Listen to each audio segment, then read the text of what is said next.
What's going on, everybody? Good morning. We have made it to Sunday, and we have made it to yet another position to evaluate in this upcoming draft. We're doing running back, and this is going to take a little while because there are a lot of draftable running backs in this draft. There isn't really a lot going on at the top. Even the middle isn't great, but the bottom end of this running back class goes for days. And that's not exactly a compliment, I guess. But when you think about it, it kind of fits what we need exactly, right? Like you look at the Seahawks, they've got a second rounder, a former second rounder starting at running back. They've got a former second rounder as the backup running back. And then we've got whatever we've got with Kenny McIntosh, who is a former seventh rounder, but there is some degree of excitement for him. So we don't need a great running back here. We do need another running back. I do suspect that. We do have a couple of guys who could maybe be okay. Sir Roderick Thompson, Bryant Kobach. But I think there will be a desire to add a young running back in this draft, be it a late round pick or a UDFA.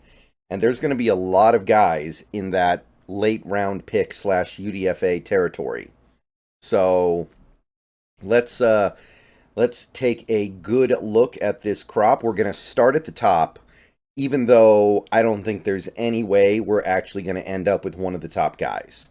It just wouldn't make sense. We've invested high picks in running back for 2 straight seasons.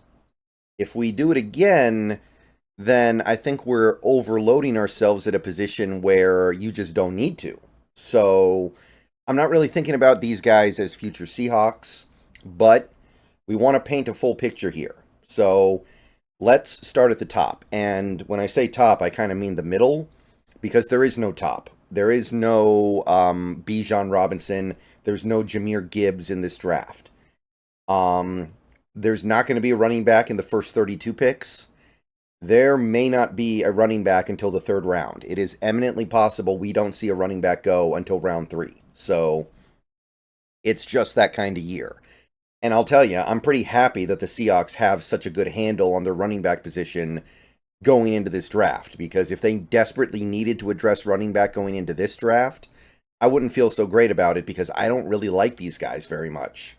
Now, some of the guys on day 3 I like relative to their value, but you look at these players, they do not stand out in the ways that some of the great running back prospects of the last several years have.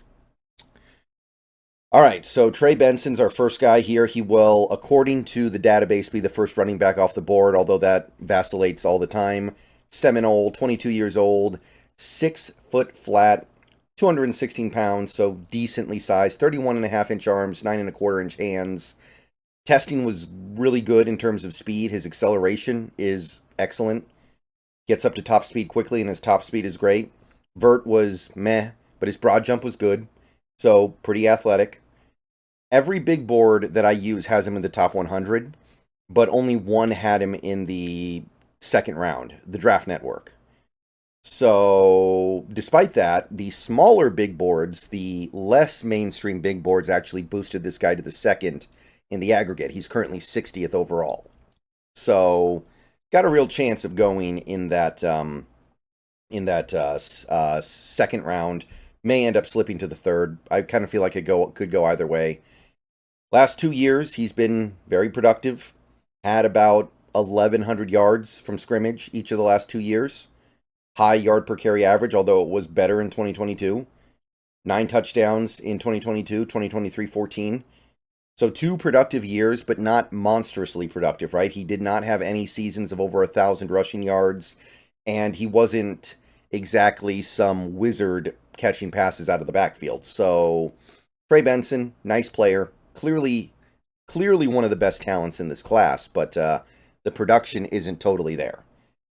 So what I can say about Benson, I mean, the fact that he's 216 pounds but can pull a sub 4.40 is pretty remarkable, actually. You don't see that every day. Usually the guys who run this fast are like 200 pounds. So for him to be 216 and run at 4.39 is pretty awesome. And when you have those two traits in a tandem, you do kind of have the start of an ideal running back. He's a pretty good receiver with some ability to run routes. He's not just a safety valve, not just a check down, dump off guy. He can run routes. He can do stuff out of the backfield that's a little more advanced. Shifty when looking for the hole. He does a pretty good job of using lateral cuts, jump cuts, quickness to be able to wiggle his way to the hole. He gets low to maintain balance through hits. This should be hits, by the way, not fits. So understands how to use leverage to stay up even when he takes a big hit. And because Florida State never ran the crap out of him, there is a upshot to that, right? He's got minimal wear on his body because he never had that season where he had to touch the ball a billion times. He never had a 1,000-yard rushing season. He's had 1,100-yard from scrimmage seasons. So there's not a lot of wear and tear on his body. We like that. Pass protection is a work in progress for him. The mental aspect is not there. He's big enough to do it. He should be strong enough to do it. But mentally, he's not where he needs to be in terms of being able to pick up the blitz. So that's a work in progress. His vision isn't all that great, I feel like. I feel like he leaves yards out there because he doesn't see where the play is going. He doesn't let the play develop the way it naturally needs to. He just kind of... He just kind of goes with it, goes with almost like a gut feeling, I guess you could call it. And I feel like he's leaving yards out there because his vision isn't there. And he's a backfield dancer. He dances for too long on some plays. He's leaving yards out there. He's leaving meat on the bone with the way that he's playing. The good news is he's relatively young and can get better in these areas. These are all things that are fixable, right? You can get better as a pass protector. You can get better with your vision. You can get better with your decisiveness. It's all fixable. So I like Trey Benson a lot. I think that while it can't be discounted that the issues he has are issues, they are something that can be repaired by a good coaching staff. He's got the size, he's got the speed, he's got the agility, he's got the explosiveness. So I think he is a late second-round guy. I think that if he gets past the first couple rounds, you're getting great value there. I'm not saying I would want the Seahawks to do it because he wouldn't have an opportunity to play, really. He would be, fourth string, maybe third string, right? And he's not going to move the needle that much. But as a player, I think he's a late second-round guy all day. I think that he is good. And I would be excited to add him if the opportunity arose and I needed a running back. All right, we got one more guy for this video here. The other guy that is generally considered a likely candidate to be a second-round draft pick, Jonathan Brooks of Texas. Only going to be 21 when the season starts, still very young. Pretty much same size as Benson, 6 feet tall, 216 pounds, 31.5-inch arms, 9.25-inch hands. Several big boards have him in the second, several have him in the third, but all have him in the top 100.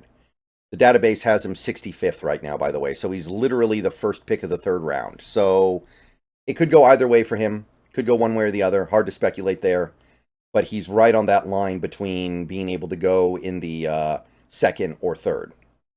He's only had 1 year of significant production. Remember, Texas had the Bijan-Roschon 1-2 punch the previous year. But it was a very impressive year for Jonathan Brooks at Texas. Over 1,100 rushing yards and almost 300 receiving yards.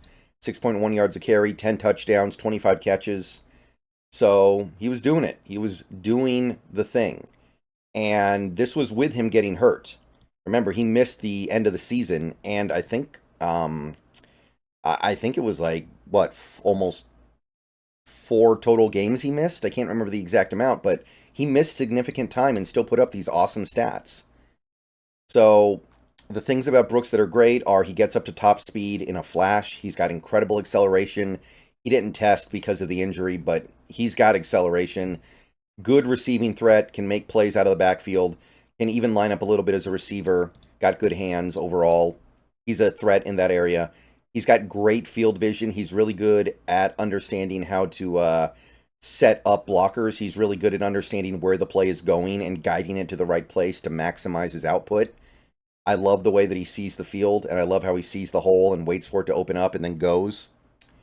He knows when to just put his shoulder down and push for a few extra yards. He doesn't try to make the play go longer than it needs to. He just gets what's there, and then he gets what he can, and when it's time for him to just go down, he goes down, pushing for those extra yards with power. Not that he has a lot of power, but he gets it.